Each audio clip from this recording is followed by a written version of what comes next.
রমজান মাসটা হচ্ছে পবিত্র মাস। এই মাস হচ্ছে বরকতের মাস, রহমতের মাস। দেখতে দেখতে 5 দিন চলে গেল, রহমতে 5 দিন শেষ।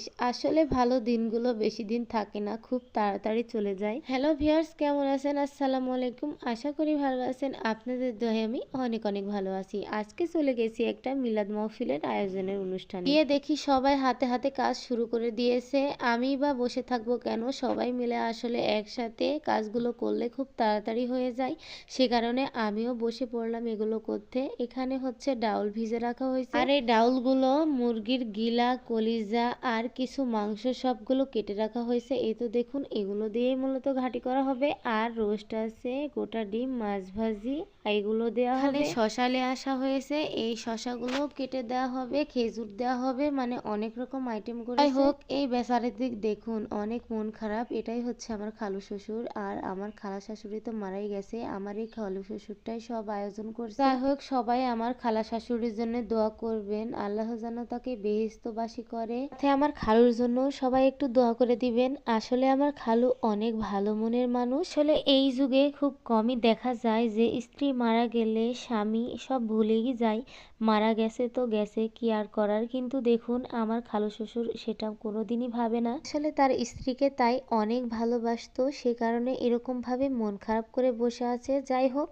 পৃথিবীতে সবাইকে একদিন না একদিন চলে যেতে হবে, কেউ আগে আর কেউ পরে, তাও যেতেই হবে। সে কারণে আল্লাহ সবার আত্মীয় স্বজন হারানোর বেদনা ভোলার জন্য ধৈর্য দিয়েছে, আর এই ধৈর্যটা ধরতেই হবে, সেটা সবার ক্ষেত্রে। এটা হচ্ছে রমজান মাস, আর সারা বছর যদি কেউ কোনো পাপ করে থাকে তো এই রমজান মাসে সবাই বেশি বেশি করে আল্লাহর কাছে দোয়া করতে হবে, ইবাদত করতে হবে।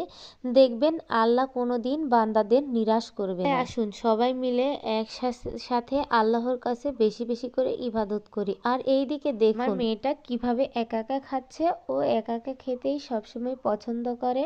আমি এর আগের ভিডিওতে আপনাদের বলেছি যে আমার মাটা একা একা খেতেই সবসময় পছন্দ করে। যাই হোক, আমার কথাগুলো শুনে আপনারা কোনো ব্যাড কমেন্ট করবেন না, কারণ আমার কাছে যেটা মনে হয়েছে আমি সেটাই আপনাদের বলছি। আপনারা হয়তো বলতে পারেন আমাদের আবার হাদিস শোনাচ্ছে, আমরা হাদিস জানি না, আমরা হাদিস বুঝি না।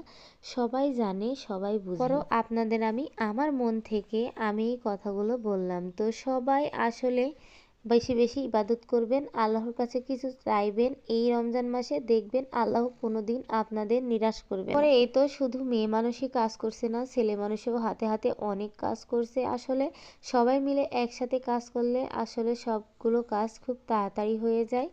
ভিডিও করতে পারছি।